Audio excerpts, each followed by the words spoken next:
The steady, rhythmic clacking of a mechanical keyboard was the only sound keeping the crushing silence of Unit 4B at bay.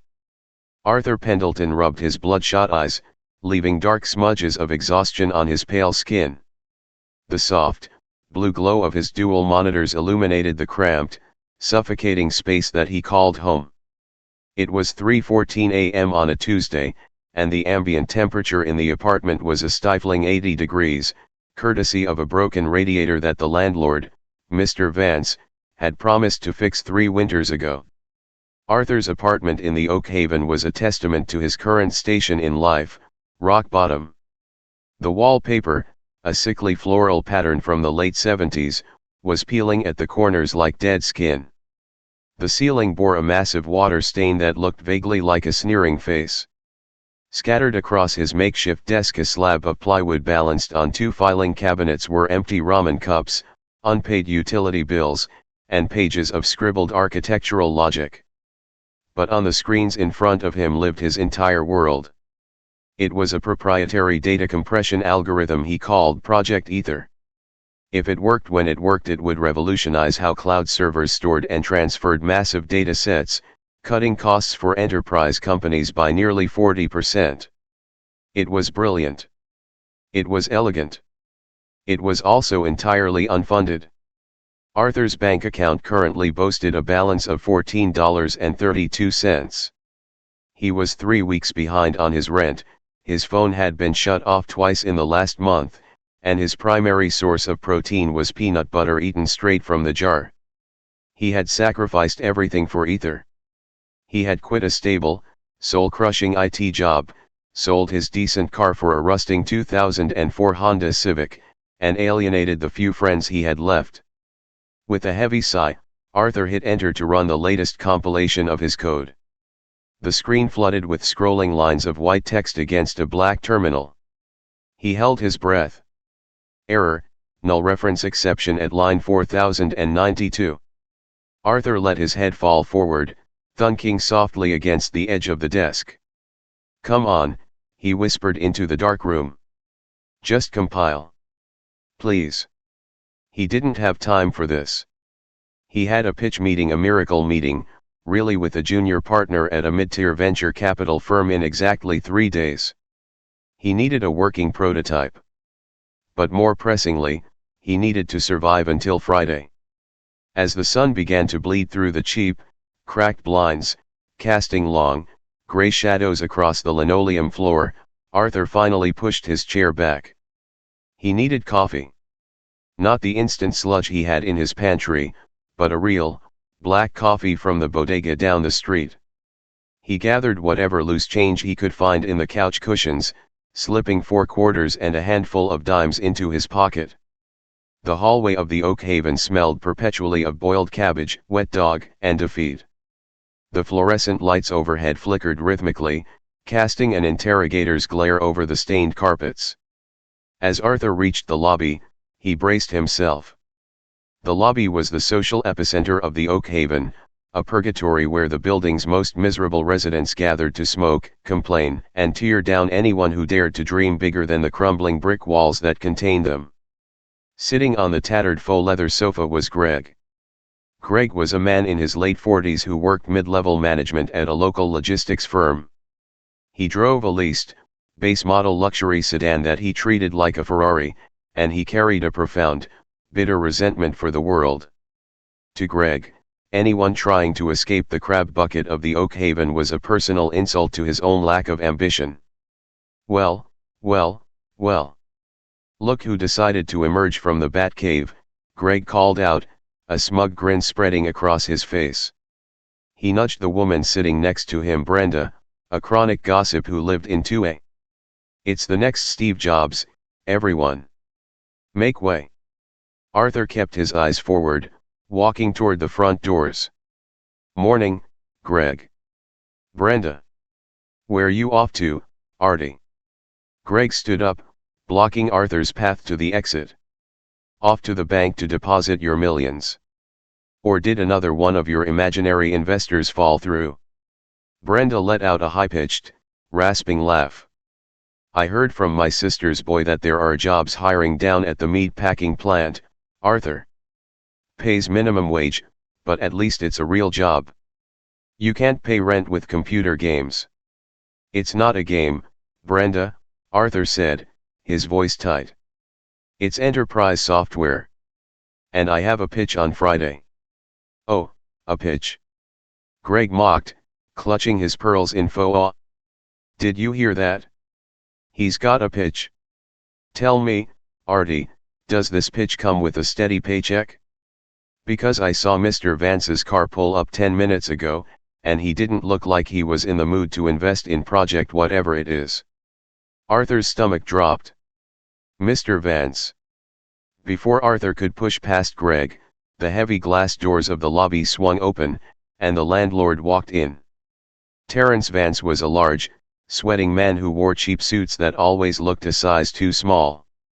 He chewed on the end of unlit cigars and managed his properties with the grace of a medieval warlord.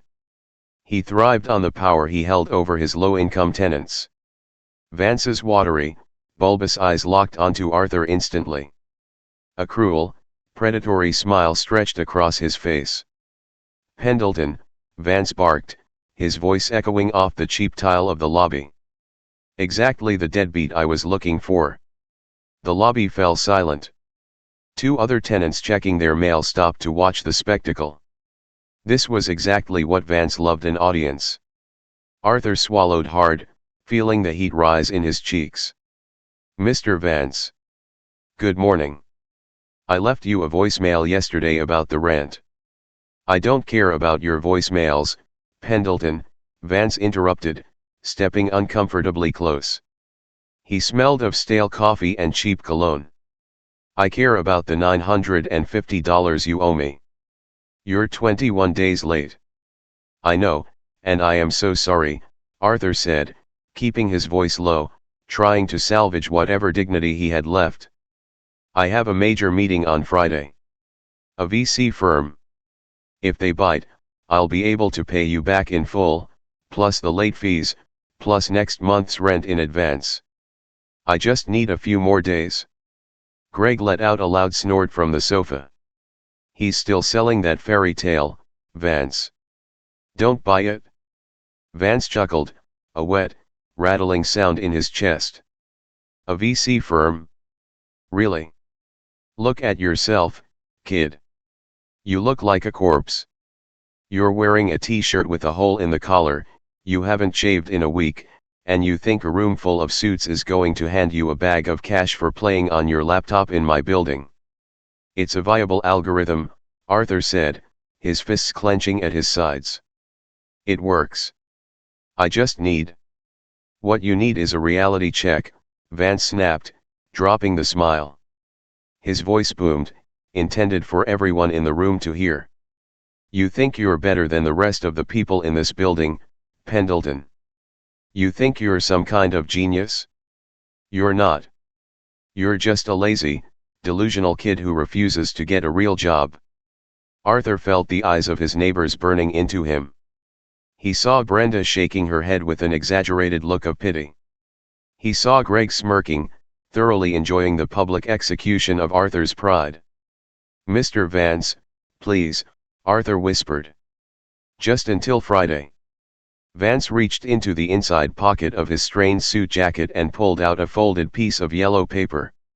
He didn't hand it to Arthur, instead, he slapped it hard against Arthur's chest, forcing Arthur to catch it before it fell.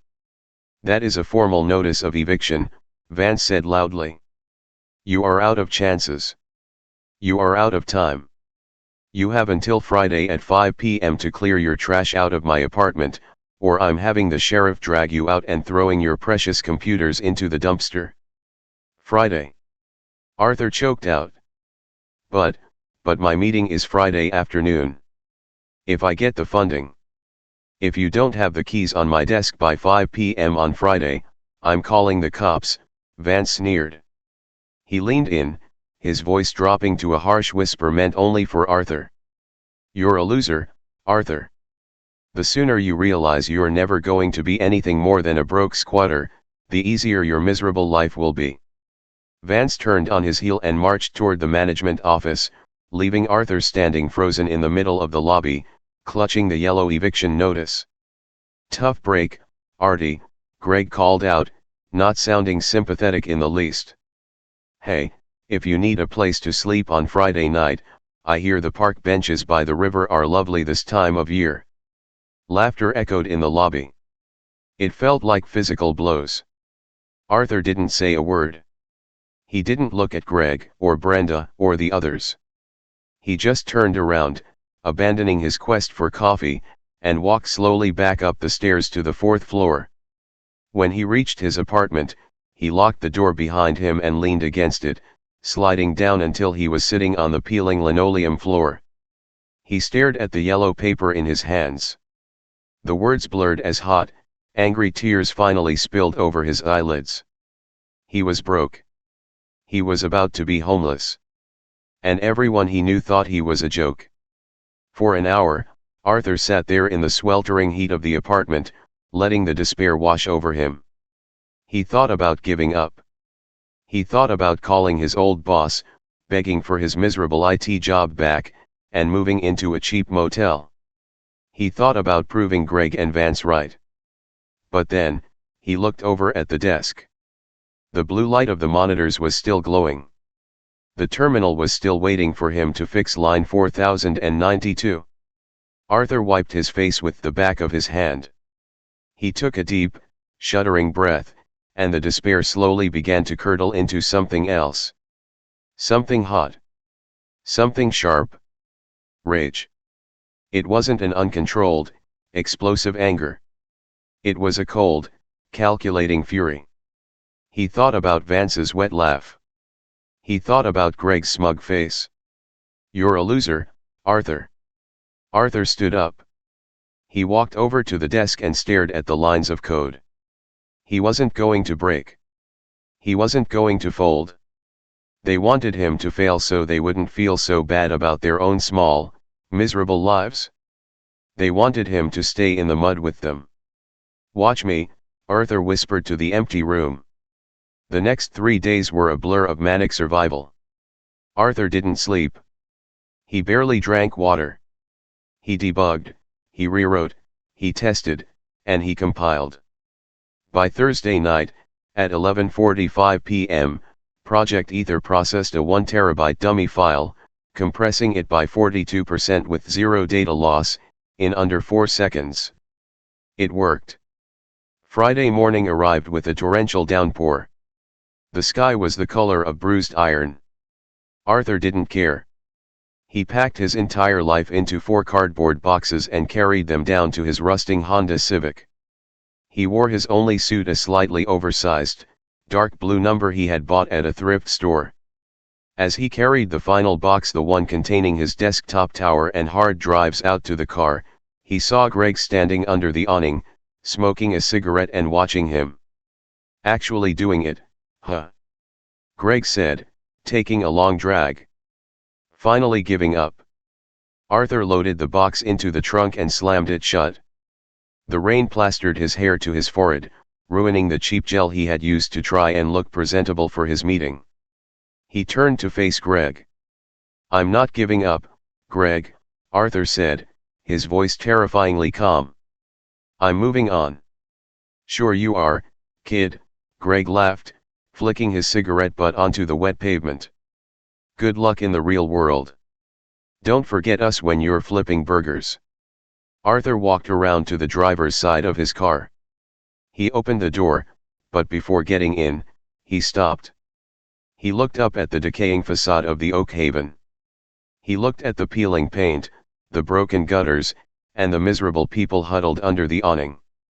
He looked at Mr. Vance, who was watching from the window of the management office, a look of profound satisfaction on his sweaty face. Arthur burned the image into his mind. He wanted to remember every crack in the brick, every sneer on their faces, every ounce of humiliation he had felt in this place. It would be his fuel. He didn't say another word to Greg. He got into the car, the engine sputtering and whining before finally turning over. As he pulled out of the parking lot, his tires kicking up a spray of muddy water, he looked in his rearview mirror. The oak haven grew smaller and smaller until it disappeared behind the curtain of rain. I'm going to make it, Arthur thought, his hands gripping the steering wheel until his knuckles turned white. And when I do, I am going to buy every single thing you love. He merged onto the highway, heading toward the shimmering glass towers of the financial district, ready to pitch for his life. The lobby of Sterling and Hayes Venture Capital smelled of eucalyptus, polished marble, and old money. It was a stark, almost violent contrast to the stench of boiled cabbage and despair that Arthur had left behind at the Oak Haven just hours prior. Arthur stood in the center of the expansive room, a puddle of rainwater slowly forming around his scuffed, thrift store dress shoes. His oversized blue suit clung to his thin frame, damp and heavy.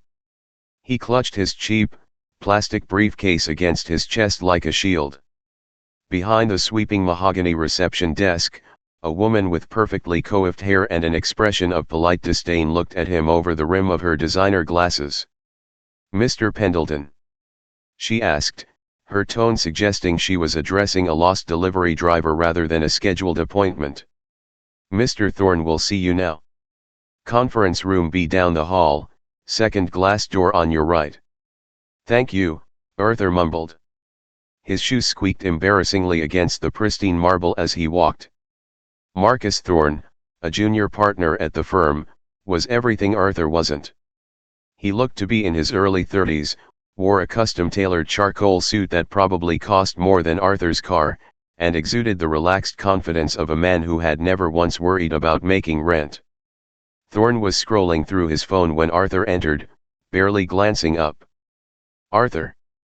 "Have a seat," Thorne said, gesturing to the sleek leather chairs surrounding a massive glass table. He finally looked up, his eyes doing a quick, clinical assessment of Arthur's disheveled state. A flicker of amusement, or perhaps pity, crossed his features. "Rough commute?" "Just a little rain," Arthur said, his voice tighter than he wanted it to be. He placed his plastic briefcase on the table, the click of the cheap latches echoing loudly in the cavernous room. He pulled out his battered laptop, its casing held together in one corner by a strip of silver duct tape. Thorne raised an eyebrow. "I'm going to be honest with you, Arthur. Your email was ambitious. Claiming a 40% lossless compression rate on enterprise-scale datasets is bold. Most of the Valley's top engineers are fighting tooth and nail for a 2% optimization. What makes you think you've cracked a code that Amazon and Google haven't?" Arthur didn't answer immediately. He thought of Mr. Vance's sneer. He thought of Greg's mocking laughter. He let the cold, hard knot of anger in his chest steady his trembling hands. He opened the laptop and booted it up. "I didn't try to optimize the existing architecture, Mr. Thorne," Arthur said, his voice dropping an octave, losing its nervous tremor. "I scrapped it. Project Ether uses a dynamic, predictive algorithm that doesn't just compress data, it anticipates the read/write patterns and restructures the indexing in real time." Thorne leaned back, crossing his arms. "Show me." Arthur turned the screen around. He had preloaded a massive, chaotic dummy database, 1 terabyte of unindexed, fragmented files. He hit the execute command. For a terrifying second, nothing happened. The fan on Arthur's laptop whirred to life, sounding like a dying jet engine. Then, the terminal screen exploded with cascading lines of green data. The progress bar didn't crawl, it sprinted. 10%. 40%. 80%. Complete. Thorne uncrossed his arms. He leaned forward, his nose practically touching the cracked screen of Arthur's laptop.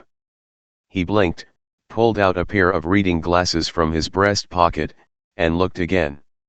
"Run it again," Thorne commanded, his voice devoid of its previous arrogance. Arthur ran it again. 3.8 seconds. Thorne looked up, staring at Arthur as if the soaking wet, exhausted young man had just performed actual magic. "Who else has seen this?" "No one," Arthur replied evenly. "I built it in my apartment." What's your server overhead? Your compute costs? Minimal. The algorithm is lightweight. It runs client-side before the server handoff. Thorne sat back, staring at the ceiling for a long, silent minute. When he looked back at Arthur, the predator in him had awoken.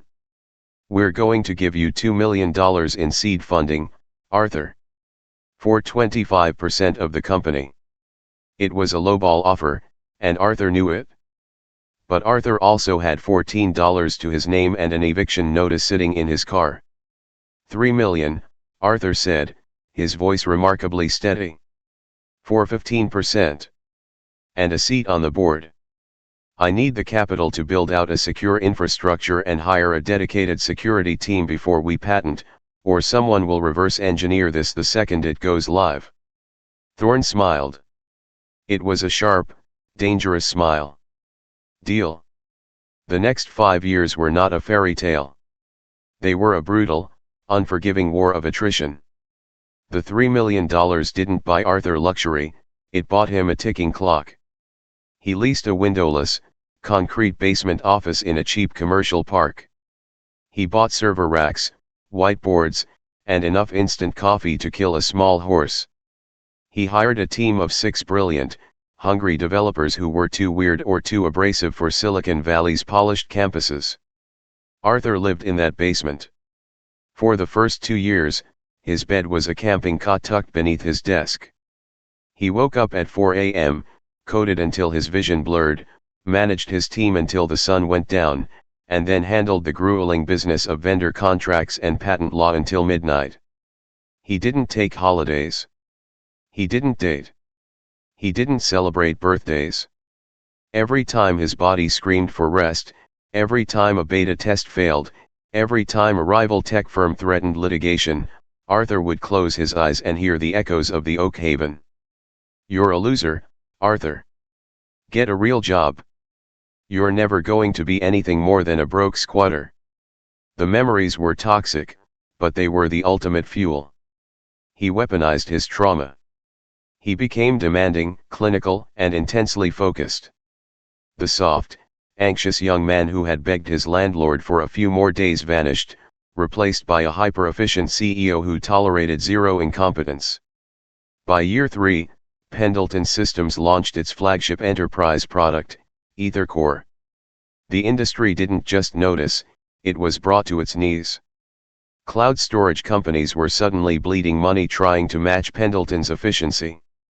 Within 6 months, 2 of the largest data hosting corporations in the world surrendered and signed licensing agreements with Arthur's company. The revenue didn't just trickle in, it flooded. By year 4, Arthur moved his company out of the basement and into a gleaming, 40-story glass tower in the heart of the financial district. His employee count swelled from 6 to 600. By year 5, Arthur Pendleton took his company public. The day of the IPO, Arthur stood on the balcony of the stock exchange, surrounded by his original team, Marcus Thorne, and a swarm of photographers. He wore a bespoke, midnight blue suit tailored in Milan, a platinum watch that cost more than the entire Oak Haven building, and a cool, unreadable expression. He pressed the buzzer. The bell rang out, signaling the opening of the market. Within 3 hours, the stock price skyrocketed. By the time the market closed, Pendelton Systems was valued at $12.4 billion. Arthur's personal net worth crossed the $3 billion mark. He was 31 years old. He had won. He had beaten the odds, crushed his competitors, and secured a legacy of generational wealth. Yet, as he sat in the back of his chauffeured Maybach that evening, watching the city lights blur past the tinted windows, he felt a strange, hollow sensation in his chest. He pulled out his phone and opened a private browser tab. He typed in a familiar address. The Oak Haven Apartments. The Google Street View image loaded. It was a recent capture. The building looked exactly the same, perhaps even worse. The brick was darker with grime, the awning was sagging lower, and the graffiti on the side alley had multiplied. He zoomed in on the lobby doors. Through the grainy digital image, he could just barely make out a figure sitting on the sofa inside. He didn't need high resolution to know who it was. It was Greg. Still sitting there. Still miserable. Still trapped in the amber of his own bitterness. Arthur locked his phone and let out a long, slow breath. The anger that had fueled him for 5 years hadn't disappeared, it had simply refined itself. It was no longer a wildfire, it was a laser. Mr. Pendelton. Arthur blinked, pulling himself back to the present. He was sitting at the head of a massive, live-edge walnut conference table in his penthouse office. The walls were floor-to-ceiling glass, offering a godlike view of the city sprawling out below him. His lead wealth manager, a sharp-featured woman named Sarah, was looking at him expectantly from the opposite end of the table.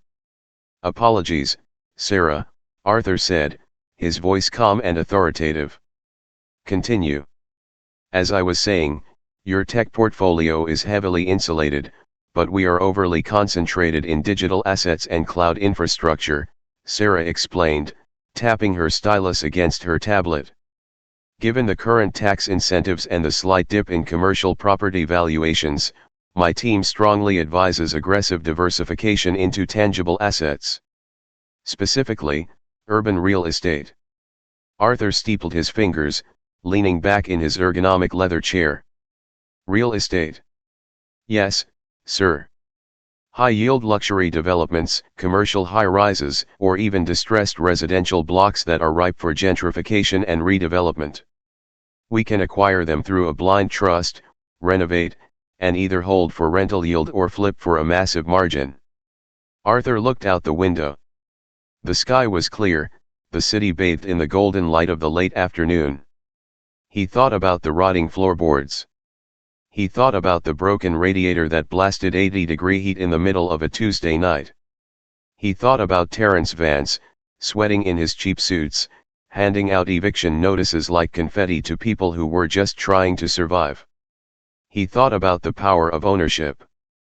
A slow, dangerous smile crept onto Arthur's face, the first genuine smile his staff had seen in months. It didn't reach his eyes, which remained cold and sharp. "I like the sound of distressed residential blocks," Arthur said quietly. Sarah nodded, her fingers flying across her screen. "Excellent. I can have my acquisitions team put together a portfolio of undervalued properties in the metropolitan area by Friday. We'll look for buildings with poor management, high deferred maintenance, and desperate owners. We can scoop them up for pennies on the dollar." "Do that," Arthur said, standing up from the table, signaling the end of the meeting. He buttoned his suit jacket. "But I want a very specific geographical netcast. Look into the Lower East Side. Specifically, the district surrounding 4th and Elm." Sarah looked slightly confused. "4th and Elm? Sir, with respect, that area is practically a dead zone. The property values there haven't appreciated in a decade. It's mostly dilapidated low-income housing." "I am aware of the demographics, Sarah," Arthur said, walking toward the heavy oak doors of his office. He paused, looking over his shoulder. "I want a list of every failing building in that zip code on my desk by tomorrow morning." "And Sarah?" "Yes, Mr. Pendelton. Make sure the acquisitions are done quietly. Use a shell corporation. LLCs nested inside other LLCs. I don't want my name, or the Pendelton Systems name, anywhere near the public records until the ink is completely dry." Sarah nodded, recognizing the tone that meant the conversation was not up for debate. "Understood, sir. It will be completely anonymous." As the heavy doors clicked shut behind his wealth manager, Arthur walked over to his private wet bar. He poured himself 2 fingers of scotch that cost more per bottle than a year's rent at his old apartment. He walked over to the glass wall and looked down at the city, his eyes tracing the grid of streets until they landed on a distant, smog-covered patch in the Lower East Side. For 5 years, he had operated in silence and sweat. He had built his empire in the shadows of their doubt. Now, He had the capital, the power, and the perfect target. "I told you I wasn't giving up, Greg," Arthur whispered to the empty office, taking a slow sip of the burning liquid. "I told you I was moving on." He turned back to his desk, the gears of his mind already shifting from software algorithms to property deeds. The grind was over. The era of the penthouse had begun. And it was time to collect his debts. The rain lashed against the reinforced, floor-to-ceiling glass of Arthur Pendelton's corner office, blurring the sprawling metropolis below into a watercolor painting of grays and muted neon. It was a violent, driving storm, the kind of weather that reminded Arthur of the day he had packed his life into a rusting Honda Civic and driven away from the only home he had. But today, he wasn't standing in the mud. He was 80 stories above it, a silent god watching the tempest from a climate-controlled sanctuary that smelled of ozone, expensive espresso, and polished teak. Behind him, the soft hum of the private elevator signaled the arrival of his team. The polished steel doors slid open with a muted chime. Sarah, his lead wealth manager, stepped out, followed closely by David Sterling, the ruthless, hyper-competent head of acquisitions for Pendelton Systems' newly minted real estate division. David was a man who spoke in percentages, risk yields, and leverage. He carried a thick, leather-bound dossier that looked heavy enough to be a weapon. "Good morning, Arthur," Sarah said, her voice cutting through the quiet hum of the room's air filtration system. "I know you wanted this expedited. David's team worked through the weekend." Arthur didn't turn away from the window immediately. He took a slow sip of his black coffee, a habit held over from his basement days, though the beans were now single-origin Ethiopian rather than instant powder. "Show me," Arthur commanded softly, turning to face the sprawling, live-edge conference table in the center of the room. David didn't waste a second. He walked to the head of the table, tapped a sequence on his tablet, and the massive, 80-inch OLED screen embedded in the wall hummed to life. A high-resolution satellite map of the city's Lower East Side materialized. Red and yellow zones highlighted varying degrees of property valuation and zoning permits. "Per your extremely specific instructions, Mr. Pendelton, we focused our net exclusively on the 4th and Elm District," David began, his laser pointer dancing across a particularly bleak cluster of gray blocks. Sarah was right. The area is a developmental dead zone. Property values have stagnated for 12 years. The infrastructure is crumbling, and the crime rate deters traditional commercial investment. "But," Arthur prompted, leaning against the edge of the table. "But," David smiled, a shark-like grin, "the city council just quietly approved a massive municipal subway expansion that will place a new transit hub exactly 3 blocks from this epicenter in 4 years. The moment that breaks ground, the land value will quadruple. It's an untapped gold mine, provided you have the capital to weather the initial gentrification phase." "I have the capital," Arthur said flatly. "What are the targets?" David tapped his tablet again. The screen zoomed in, isolating a single, rectangular city block. Several buildings were highlighted in deep red. "We found a cluster of highly distressed residential and mixed-use assets," David explained, bringing up a series of street-level photographs. "But one property stands out as the perfect anchor for a block-wide redevelopment. It occupies the corner lot, possesses the largest square footage, and is currently in a state of catastrophic financial ruin."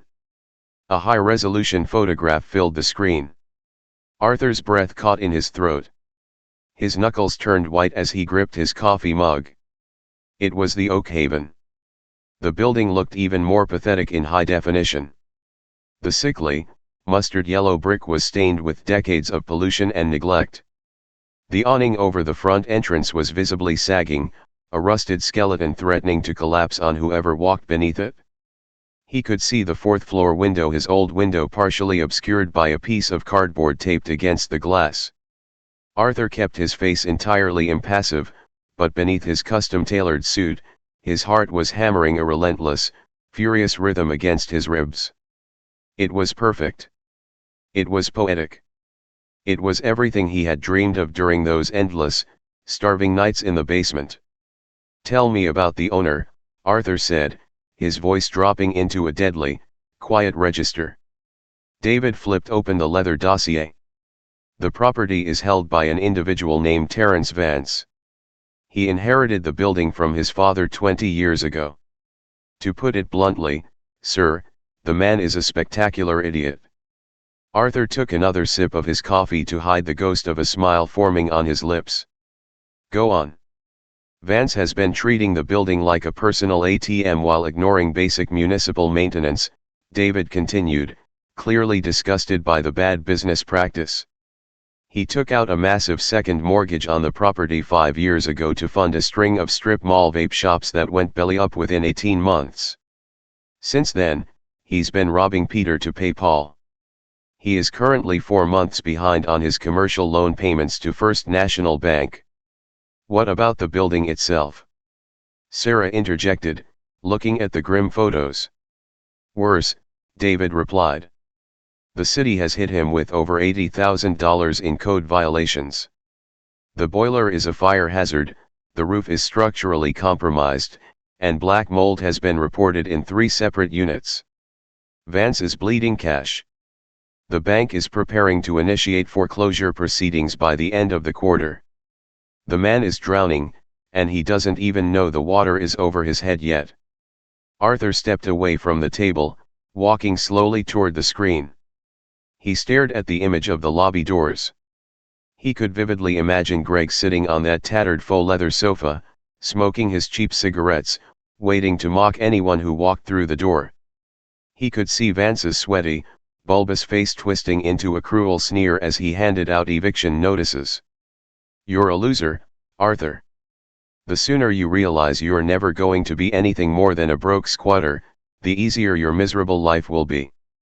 "David," Arthur said, his voice echoing slightly in the vast office. "Yes, Mr. Pendelton. I don't just want the building. I want the entire block." David blinked, caught slightly off guard. "The entire block, sir? That's 4 additional properties. 2 bodegas, a defunct laundromat, and another dilapidated apartment complex. It will multiply the acquisition cost by a factor of 6. "I don't care," Arthur said, turning to face his acquisitions chief. The look in Arthur's eyes made David take an involuntary half-step back. It was the look of a man who was not negotiating for a piece of real estate, but executing a long-planned, deeply personal war. "By the block." "Understood," David swallowed hard, recovering his professional composure. "How would you like to proceed with Vance? If we approach him directly, he might try to leverage the sale to cover his debts and squeeze us for a premium." "We don't approach him," Arthur instructed, his tone ice-cold. "You are going to go to First National Bank. You are going to buy Vance's paper, every single mortgage, every lien, every ounce of debt he owes. You will pay the bank a premium to acquire it quietly." Sarah's eyes widened as she realized the strategy. "You want to become his sole creditor?" "Exactly," Arthur said. "Once we hold his debt, call it in." "All of it?" "Immediately. Give him a notice of default. Put his back against the wall so hard he can't breathe. When he inevitably panics, you will offer him a buyout. The purchase price will be exactly $1 more than the total of his outstanding debt and municipal fines. Not a penny more." David nodded slowly, writing furiously on his tablet. "It's aggressive, sir.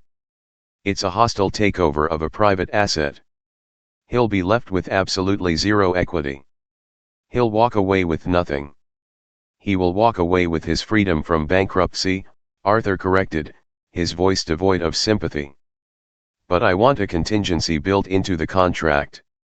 Offer to keep him on as the on-site property manager for a probationary period of 6 months. Pay him a median salary. Make him believe that by signing the building over, he gets to keep his little fiefdom and his illusion of power." "A shell company, I presume?" Sarah asked, already pulling up the necessary legal forms on her end. A fortress of them, Arthur confirmed. Set up an LLC in Delaware. Call it Ether Holdings. Nest that under a holding company in the Caymans, and bury that under a blind trust managed by a third-party law firm in Zurich. If anyone tries to trace the new ownership, I want them to hit a brick wall of paperwork. Vance, the tenants, the city, no one knows my name. No one knows Pendelton Systems is involved. To them, the building is just being swallowed by a nameless, faceless corporate entity. I'll have the legal team draft the NDAs and the shell structure by tomorrow, Sarah promised. Do it, Arthur said. And David? Sir. Get me an architectural firm. The best in the city. Tell them to draft a proposal for a complete, down to the studs renovation of that entire block. I want ultra-luxury. Penthouse suites, a rooftop infinity pool, a state-of-the-art fitness center, smart glass windows, and Italian marble in the lobbies. I want it to look like a spaceship landed in the middle of a slum. David smiled. A complete gentrification play. It's brilliant, Arthur. We'll double our investment in 5 years. This isn't an investment, David, Arthur said quietly, looking back out the window at the storm. This is an extermination. 3 weeks later, in the cramped, windowless management office on the ground floor of the Oakhaven, Terence Vance was sweating profusely. The air conditioner had broken 2 days ago, and Vance hadn't bothered to call a repairman. He sat behind his cheap, faux wood desk, staring in absolute horror at the stack of legal documents resting in front of him. Sitting across from him was a lawyer in a pristine, sharp gray suit. The lawyer didn't look angry, he looked entirely bored, which somehow made the situation vastly more terrifying. I don't understand, Vance stammered, his voice thick with panic, a stark contrast to the booming, cruel bark he usually reserved for his tenants. He wiped his greasy forehead with a crumpled handkerchief. First National has held my mortgage for 15 years. I have an arrangement with the branch manager. You can't just buy my loans and demand the balance in full in 30 days. Actually, Mr. Vance, we can, the lawyer said smoothly, checking his Rolex. And we did. The clause is explicitly stated on page 42 of your original loan agreement. Ether Holdings LLC now holds the totality of your debt. $2.4 million, including the second mortgage, the penalties, and the assumed municipal liabilities. I don't have $2.4 million. Vance shouted, spittle flying from his lips. You know I don't. The building doesn't even appraise for that right now with the code violations. We are aware, the lawyer replied coldly. Which is why Ether Holdings is prepared to offer you an alternative to absolute financial ruin and personal bankruptcy. The lawyer slid a sleek black folder across the desk. This is a buyout agreement. Ether Holdings will purchase the Oakhaven and the adjacent properties for exactly the sum of your outstanding debts. Your loans will be wiped clean. The city fines will be paid. You will avoid foreclosure and the subsequent destruction of your credit. Vance's hands were shaking as he opened the folder. He scanned the numbers. He felt the blood drain from his face. This leaves me with nothing. No profit. No equity. I lose the building. You lost the building years ago, Mr. Vance, through gross mismanagement, the lawyer stated, not bothering to hide his contempt. However, as a gesture of goodwill, Ether Holdings is willing to retain you as a salaried property manager to handle the day-to-day transition over the next 6 months. You will be paid an industry standard wage, and you may remain in your current on-site apartment. Vance looked at the walls of his office. He had ruled this building like a tyrant for 2 decades. The thought of becoming a mere employee to some faceless corporation made him sick to his stomach. But the alternative was losing everything, facing the city's lawsuits, and likely ending up on the street. He thought of the tenants. What would Greg say? What would Brenda say? They thought he was a king. Now he was just a glorified janitor. Who are they? Vance whispered, staring at the signature line. Who is Ether Holdings? That is proprietary information, the lawyer said, uncapping a heavy Mont Blanc fountain pen and setting it on the contract. Sign the document, Mr. Vance. Or I walk out that door, and the foreclosure begins at 9 a.m. tomorrow. Vance's hand trembled violently as he picked up the pen. He hesitated for a long, excruciating moment. Then, with a defeated, shuddering breath, he signed his name. Later that evening, Arthur Pendelton sat alone in his penthouse. The city below was a glittering sea of diamonds against the dark fabric of the night. His phone buzzed on the glass coffee table. A single text message from David. The ink is dry. Ether Holdings owns the block. Target secured. Arthur read the message twice. He didn't cheer. He didn't smile. He simply locked his phone and walked over to his drafting table, where a massive, rolled-up sheet of architectural paper was waiting. He unrolled the blueprints, pinning the corners down with heavy silver paperweights. It was the schematic for the new Oak Haven. It was breathtaking. Sweeping curves of glass and steel, lush rooftop terraces, and a towering, brutalist elegance that would completely dominate the skyline of the Lower East Side. It was a monument to his success, built directly on top of the grave of his past. Arthur traced his finger over the blueprint, his eyes landing on the designated space for the lobby. The exact spot where he had stood, drenched in rain, holding a yellow eviction notice while the building laughed at him. He picked up a red marker and circled the lobby area. It was time to introduce the tenants to their new landlord. It was time for a town hall meeting. Tuesday morning at the Oak Haven began exactly as every other Tuesday had for the last 20 years, with the rattling groan of the ancient boiler, the faint smell of mildew, and the crushing weight of mediocrity. Greg woke up with a dull headache, the result of a six-pack of cheap beer he had consumed alone the night before. He dragged himself out of his sagging mattress, scratched his stub-bled chin, and shuffled toward the kitchenette to start a pot of violently bitter coffee. As he crossed the living room of Unit 3C, his bare foot stepped on something completely foreign to the ecosystem of his apartment. It was smooth. It was heavy. It was expensive. Greg looked down, his brow furrowing in confusion. Lying on the stained, olive-green carpet just beneath the crack of his front door was a pristine, matte black envelope. There was no stamp, no postal mark. It had been hand-delivered. He picked it up. The paper stock was incredibly thick, embossed with a sleek, minimalist silver logo that looked like a geometrica. Greg tore the seal, pulling out a single sheet of heavyweight stationery. The text was printed in crisp, elegant silver lettering. Notice of ownership transfer and mandatory tenant assembly. To the residents of the Oak Haven. Effective immediately, the property located at 4th and Elm, including all adjacent residential and commercial lots, has been acquired in full by Ether Holdings LLC. All previous management structures, ownership stakes, and municipal liabilities have been dissolved and assumed by the new corporate entity. A mandatory town hall meeting will be held this Thursday at 6 p.m. in the primary lobby to introduce the new ownership, discuss the immediate restructuring of the property, and outline the upcoming, comprehensive block-wide renovations. Attendance is highly advised, as critical information regarding your current lease agreements and future residency will be finalized at this assembly. Regards. The Executive Board, Ether Holdings LLC. Greg stared at the paper, his headache suddenly sharpening into a spike of genuine panic. Renovations. He muttered to the empty room. Lease agreements.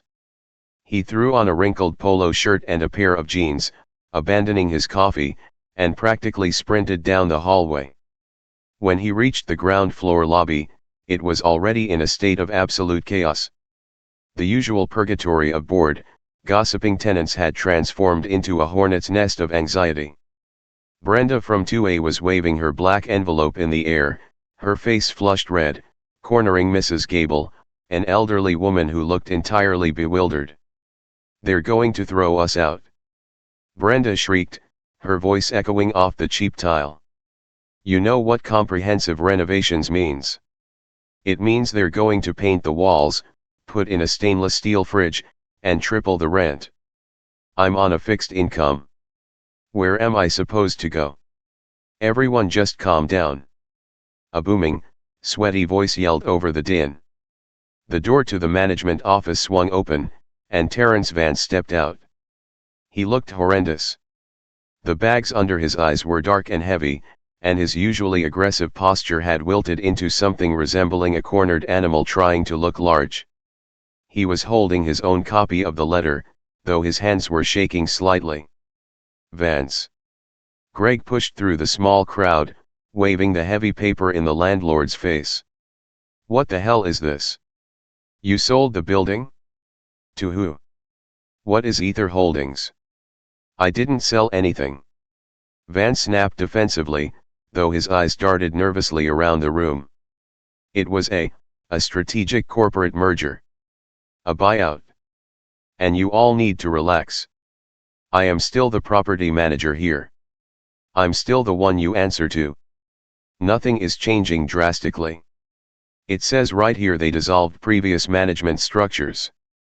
Brenda yelled, pointing a long, acrylic fingernail at Vance. "You're just a puppet now, Terry. Who bought us out? Some massive equity firm, I don't know." Vance exploded, finally losing his temper. The truth was, he was just as terrified as they were. Ever since he had signed the papers with that ice-cold lawyer, his emails to Ether Holdings had bounced back with automated responses. His phone calls went to a voicemail system in Delaware.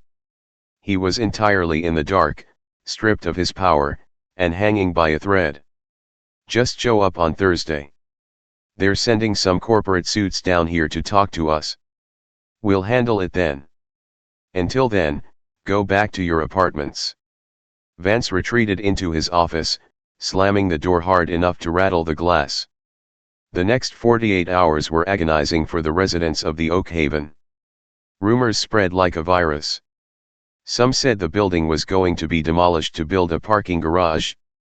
Others claimed a foreign billionaire bought it sight unseen. Greg spent his time at the local bar, loudly proclaiming to anyone who would listen that he wasn't going to let some corporate vampires push him around. He was going to stand his ground. He knew his rights. Thursday evening arrived with a suffocating, humid heat. By 5:45 p.m., the lobby was packed shoulder to shoulder. Every single tenant, from the basement units to the crumbling fourth floor, had squeezed into the space. The air conditioner had finally died completely, leaving the room sweltering and thick with the smell of nervous sweat, cheap perfume, and decades of stale cigarette smoke. Greg stood near the front, his arms crossed over his chest, scowling at the doors. Brenda stood next to him, fanning herself with a newspaper. Vance stood near the management office, dabbing his dripping forehead with a handkerchief, trying to look authoritative and failing miserably. At exactly 5:58 p.m., the street outside the lobby doors went dark as three massive, jet-black Cadillac Escalades pulled up to the curb, completely blocking the broken awning. The chatter in the lobby instantly died. A heavy, suffocating silence fell over the room. The doors of the lead SUV opened. Two men stepped out. They weren't wearing the cheap, ill-fitting suits of local bureaucrats. They wore charcoal, tailored armor. They had earpieces and the stoic, terrifying demeanor of private security. They walked into the lobby, their eyes scanning the crowd of tenants, before taking up positions on either side of the entrance. Then, David Sterling walked in. The head of acquisitions for Pendelton Systems carried a sleek leather briefcase and an aura of absolute, unyielding financial power. He stepped to the center of the room, looking at the peeling wallpaper and the stained carpets with a micro-expression of profound disgust before turning his attention to the crowd. "Good evening," David said, his voice smooth, projected effortlessly across the dead-silent room. My name is David Sterling. I represent the Acquisitions and Development Division of Ether Holdings. Thank you all for your prompt attendance. Skip the corporate garbage, sued. Greg barked from the front row, puffing out his chest. We want to know what's happening to our homes. Are you raising the rent or not? David didn't even blink at the outburst. He looked at Greg the way a scientist looks at a particularly uninteresting insect on a microscope slide. All of your questions regarding the future of this property, your leases, and the upcoming block-wide demolition of the interior structures will be answered momentarily, David said calmly. But I am merely the facilitator of this transition. I am here to introduce you to the sole proprietor of Ether Holdings.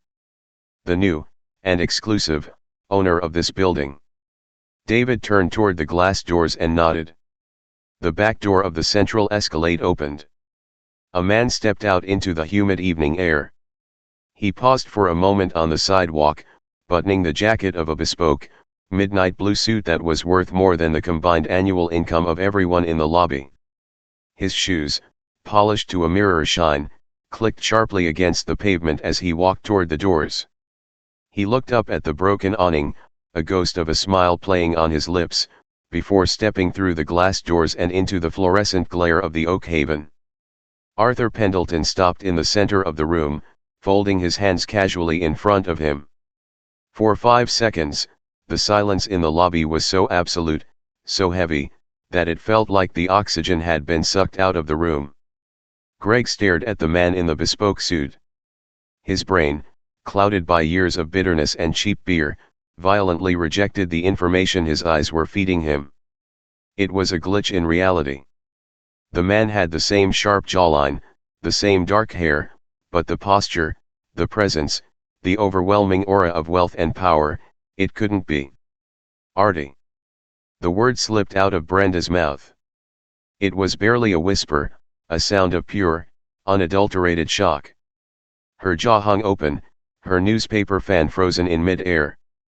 Arthur slowly turned his head. His cold, dark eyes locked onto Brenda, and then shifted to Greg. Hello, Greg. Brenda, Arthur said. His voice wasn't loud, but it commanded the space entirely. It lacked the nervous tremor of the kid who used to beg for a few extra days on rent. It was smooth, deep, and utterly devoid of warmth. It has been a while. What is this? Greg stammered, the color rapidly draining from his face. His tough guy persona evaporated instantly, replaced by a deep, instinctual terror. He took a half step backward, bumping into the person behind him. You're Ether Holdings. That's impossible. You're a broke joke. You got evicted. I did, Arthur agreed seamlessly, his expression entirely unbothered. 5 years ago. From Unit 4B. By a man who told me I was a delusional squatter who needed to get a real job. Arthur's gaze slowly panned across the room, bypassing the terrified tenants, until it landed squarely on the sweating, hyperventilating form of Terrence Vance. Vance looked as though he was going to have a heart attack. His face was a ghastly shade of gray. The handkerchief dropped from his trembling hand, fluttering to the dirty floor. The puzzle pieces were slamming together in his mind with the force of a freight train. The sudden buyout of his loans. The aggressive, unyielding lawyer. The stipulation that he had to stay on as property manager to witness the transition. It hadn't been a corporate merger. It had been a trap. A multi-million-dollar snare, designed flawlessly by the kid he had humiliated and thrown onto the street. MMR Pendleton, Vance choked out, his vocal cords failing him. He tried to force a smile, a sickening, sycophantic grin that made Arthur's stomach turn. Arthur, my boy. It's incredible. Look at you. I always knew you had potential. I always. Quiet, Terrence, Arthur commanded. The 2 words cracked like a whip. Vance's mouth snapped shut instantly. He physically shrank against the wall of his office. Arthur walked slowly toward the front of the crowd, the sea of tenants parting for him as if he were carrying a plague. He stopped a few feet away from Greg, who was now staring at his shoes, unable to meet Arthur's eye. 5 years ago, I stood in this exact spot, Arthur began, his voice echoing in the dead silent lobby. I was 21 days late on my rent. I had $14 in my bank account. And I asked for 3 days. Just 3 days to secure the funding that would change my life. He looked at Greg. Do you remember what you told me, Greg? You told me to enjoy sleeping on the park benches by the river. You laughed while my life was falling apart. He shifted his gaze to Brenda. You told me to go work at the meat packing plant. You told me my ambitions were a game. Finally, his eyes locked onto Vance. And you, Terrence. You didn't just evict me. You made a spectacle of it. You tried to strip me of my dignity because it made you feel powerful to crush someone who had nothing. Arthur adjusted his cuffs, the platinum watch on his wrist catching the harsh fluorescent light. I didn't go to the river, Greg, Arthur said softly. I went to work. I built Pendelton Systems. I took it public. And when my wealth managers advised me to diversify my multi-billion-dollar portfolio with urban real estate, my mind immediately came back to this exact room. Arthur turned to David Sterling. David, please distribute the new addendums to the tenants. David opened his briefcase and pulled out a stack of sleek, black folders. He began handing them out to the front row, instructing them to pass them back. I am not a cartoon villain. I am not going to illegally throw your belongings into the street, Terrence, as you threatened to do to mine, Arthur said, pacing slowly in front of the crowd. I operate strictly within the bounds of the law. As the new owner of this block, I am executing a massive, luxury redevelopment of the 4th and Elm District. This building is going to be gutted to the foundation. We are building penthouse suites, a rooftop infinity pool, and a Michelin star restaurant where this lobby currently sits. The tenants opened their folders. Inside was a single, legally binding document. Your current leases will be honored until they expire, Arthur continued, his voice perfectly level, a businessman delivering quarterly earnings. However, upon renewal, the market rate for these units will be adjusted to reflect the upcoming luxury status of the property. The new monthly rent for a standard one-bedroom unit, effective upon your renewal date, will be $12,500. A collective gasp ripped through the room. Several people started crying. Greg dropped his folder, his hands shaking violently. 12,000? Are you insane? No one here makes that in a quarter. You're evicting us? You're throwing us all out. I am simply adjusting the property to market value, Arthur replied, his face a mask of cold professionalism. However, I am a reasonable man. Inside your folders, you will find a secondary option. A buyout clause. Ether Holdings is willing to pay each of you a lump sum of $10,000 in cash to terminate your leases early and vacate the premises within 30 days. It was a brilliant, flawless checkmate. They couldn't afford to stay. They couldn't fight it in court because it was entirely legal. He was offering them a golden parachute to leave their own homes, forcing them to swallow their pride and take his money, or face complete financial ruin. You can't do this, Greg whispered, his eyes filled with a desperate, pathetic panic. Artie, please. I've lived here for 15 years. I have nowhere else to go. My credit is shot. Please. Arthur stepped closer to Greg, invading his personal space.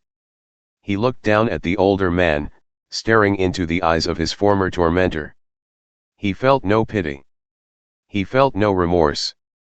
He only felt the cold, hard satisfaction of a debt being paid in full.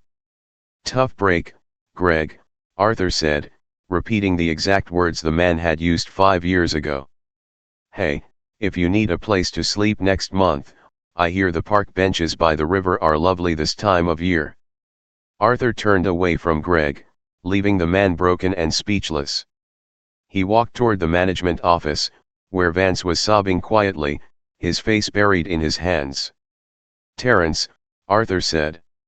Vance looked up, his eyes bloodshot and terrified. "Your probationary period as property manager is over," Arthur said, his voice dropping to a harsh whisper meant only for Vance. "You are fired. Pack your desk. You have 1 hour to vacate my building before my security team physically removes you." Arthur didn't wait for a response.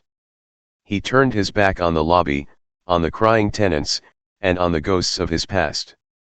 He walked toward the glass doors, the heavy, suffocating air of the Oak Haven parting for him one final time. He stepped out into the cool evening air, sliding into the back of his waiting Escalade. The door shut with a solid, expensive thud, cutting off the sounds of panic and despair from the lobby. The engine purred to life, and the convoy pulled away from the curb, leaving the ruins of Arthur's past in the rearview mirror. The month that followed the town hall meeting was a masterclass in psychological and financial warfare. Arthur Pendelton did not return to the property. He didn't need to. He had deployed an army of lawyers, relocation specialists, and private security contractors to ensure that the transition was as cold, efficient, and legally bulletproof as his software algorithms. For the residents of the Oak Haven, the reality of their situation set in like a slow-acting poison. The initial outrage, the empty threats of lawsuits, the protests organized in the sweltering lobby, the calls to local news stations that ultimately went ignored quickly dissolved into a bleak, crushing panic. They were fighting a ghost. Ether Holdings was a labyrinth of shell companies, and its sole proprietor was completely insulated behind a wall of high-priced retainers. There was no one to negotiate with. There was no one to beg. There was only the ticking clock of the 30-day vacate notice, and the black folders containing the buyout agreements. On the final weekend of the month, 4th and Elm transformed into a graveyard of moving trucks. The humid summer air was thick with the sounds of packing tape tearing, diesel engines idling, and the miserable, defeated arguments of people whose lives had been upended. From the comfort of his glass-walled boardroom 80 stories above the city, Arthur watched the live feed from the newly installed security cameras. He watched Greg, his face red and slick with sweat, struggling to push a stained mattress into the back of a rented U-Haul. Greg's bravado was entirely gone, replaced by a hollow, aged exhaustion. He had taken the $10,000 buyout. He had no choice. His credit was abysmal, his savings were non-existent, and the lump sum was the only way he could secure a lease at a cramped, windowless complex 3 towns over, right next to the industrial meatpacking district. He watched Brenda carrying a stack of taped-up cardboard boxes, her constant gossip finally silenced by the overwhelming burden of displacement. And then, there was Terrence Vance. Vance hadn't even lasted the full hour Arthur had given him. Security had escorted him off the premises in 45 minutes. Without the building, Vance was nothing. His bank accounts were drained, his credit was destroyed by the near foreclosures, and his reputation in the property management sector was a toxic wasteland.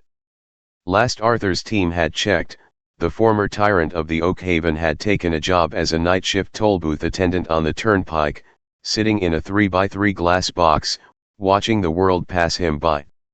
Arthur tapped a key on his laptop, terminating the security feed. The screen went black. The debt was paid. The past was cleared. It was time to build. The demolition of the Oak Haven was not a delicate process. It was an execution. 3 days after the final tenant vacated the premises, a fleet of heavy machinery descended upon the block. The crumbling brick walls, the sagging awnings, the mold-infested drywall, it was all torn down with a violent, mechanical efficiency. Arthur visited the site only once during the tear-down phase. He stood on the sidewalk, wearing a tailored charcoal suit and a pristine white hard hat provided by the site foreman. The air was thick with gray dust and the smell of pulverized concrete. He watched as a massive excavator claw ripped through the 4th floor, exposing the sickly floral wallpaper of what used to be Unit 4B to the open sky. He stood there until the excavator's teeth crushed the floorboards where his makeshift desk had once sat. He felt a profound, heavy release in his chest, as if a physical weight he had been carrying for half a decade had finally been lifted and pulverized along with the building. "Clear it all," Arthur told the foreman, his voice barely audible over the roar of the diesel engines. "I don't want a single brick from this foundation left in the earth. Dig deeper." What followed was 2 years of relentless, agonizingly precise construction. Arthur poured an astronomical sum of capital into the project, sparing absolutely no expense. He treated the development of the new property the exact same way he treated his software. It had to be flawless, it had to be revolutionary, and it had to dominate. The gentrification of the 4th and Elm district didn't happen gradually, it happened overnight, catalyzed entirely by Arthur's massive investment. Once word leaked in the financial sector that Pendelton Systems' billionaire CEO was anchoring a luxury redevelopment in the dead zone, other investors swarmed. The surrounding blocks were bought up. Artisanal coffee shops replaced the rotting bodegas. High-end fitness centers replaced the defunct laundromats. But nothing compared to the crown jewel that rose from the ashes of the Oak Haven. They called it the Apex. It was a 60-story marvel of modern architecture, a sweeping, brutalist spire of black steel, brushed titanium, and smart glass that seemed to pierce the sky. It did not blend into the neighborhood, it conquered it. The ground floor, where the miserable, cabbage-scented lobby had once stood, was now a cavernous, 3-story atrium. The floors were imported white Carrara marble.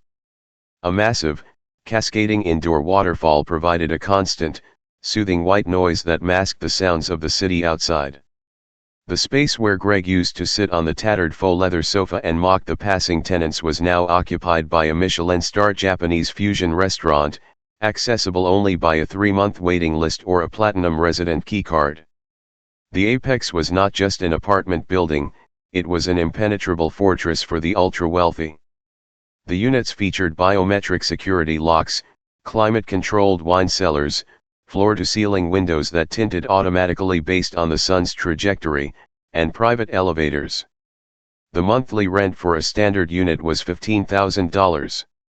The building was at full capacity before the ribbon was even cut. But the true masterpiece of the Apex was the penthouse. Occupying the entirety of the top 3 floors, the penthouse was Arthur Pendelton's private sanctuary. It was 40,000 square feet of unparalleled luxury, custom designed to his exacting specifications. It was a Tuesday night, exactly 7 years to the day since Arthur had been evicted, when he finally moved in. He didn't bring cardboard boxes. He didn't drive a rusting Honda Civic. A private logistics team had spent the week prior arranging his curated collection of modern art, stocking the dual kitchen islands with imported groceries, and organizing his wardrobe. Arthur stepped out of his private elevator, the door sliding shut with a silent, magnetic seal. The penthouse was breathtaking. The lower level featured a massive, open-concept living area with a sunken conversation pit lined in charcoal velvet. A floating glass staircase led to the second floor, which housed the master suite and a state-of-the-art private gymnasium. But it was the third level that held the most significance. Arthur walked up the glass stairs, his footsteps echoing softly in the vast, quiet space. He bypassed the gym and walked down a hallway lined with sound-dampening acoustic wood paneling. He stopped in front of a heavy, biometric steel door. He pressed his thumb against the scanner. The lock clicked, and the door swung open. This was his private study. It was a stark contrast to the rest of the opulent penthouse. It was minimalist, almost utilitarian. In the center of the room sat a massive, custom-built desk made from a single, polished slab of petrified wood. On top of it sat 3 curved, ultra-high-definition monitors. Arthur walked over to the desk and ran his hand along the smooth, cool surface. During the architectural planning phase, Arthur had given the lead engineer a very specific set of spatial coordinates. He had cross-referenced the old blueprints of the Oak Haven with the new schematics of the Apex. This room, this exact grid of latitude and longitude, suspended 60 stories in the air, was occupying the exact vertical airspace where Unit 4B had once been. Arthur was standing exactly where he had stood when he was starving, terrified, and broken. He was standing exactly where Mr. Vance had slapped the yellow eviction notice against his chest. Arthur walked past the desk and pressed a button on the wall. The motorized, floor-to-ceiling blackout blinds slowly rolled up, revealing a sweeping, panoramic view of the city. The metropolis stretched out beneath him, a glittering ocean of lights, ambition, and electricity. He walked out onto the sprawling, cantilevered terrace. The night air was cool, carrying the faint scent of rain and exhaust. He walked to the edge of the glass railing and looked down. Far below, the city streets looked like illuminated veins. He could see the tiny headlights of luxury cars pulling up to the valet stand of his building. He could see the sleek, well-dressed people walking into the restaurant where his personal purgatory had once been. There was no trace of the mud. There was no trace of the rot. There was no trace of Greg, or Brenda, or Vance. They had been erased from this airspace, overwritten by a superior code. Arthur reached into the inside pocket of his suit jacket. He pulled out a small, rectangular frame made of black polished tungsten. Inside the frame, pressed between two panes of museum-grade UV glass, was a piece of yellow paper. It was faded, deeply creased, and stained with the faint, dried rings of coffee and a single, long-dried tear. It was the original eviction notice. Arthur held it up, the yellow paper contrasting sharply against the backdrop of his multi-billion-dollar empire. He didn't keep it to torture himself. He kept it to remind himself of the exact temperature of the fire that had forged him. The haters had tried to bury him. They had tried to smother his ambition beneath the weight of their own mediocrity. But they hadn't realized that Arthur Pendelton wasn't a fragile thing to be crushed. He was a seed. And they had planted him in the very dirt he needed to grow. Arthur lowered the frame. He walked back inside, placing the yellow paper gently on the edge of his massive desk. He took off his suit jacket, draped it over the back of his ergonomic chair, and sat down. He tapped the keyboard, waking up the three monitors. The screens flared to life, casting a soft, blue glow across his face. Lines of code began to compile, the silent poetry of a new algorithm taking shape. He was no longer a squatter. He was no longer a victim. He was the architect of his own reality, and he held the deed to the sky. Arthur looked at the blinking cursor on the screen, a genuine, quiet smile finally reaching his eyes. He cracked his knuckles, the sound sharp in the silent room. "Let's get to work."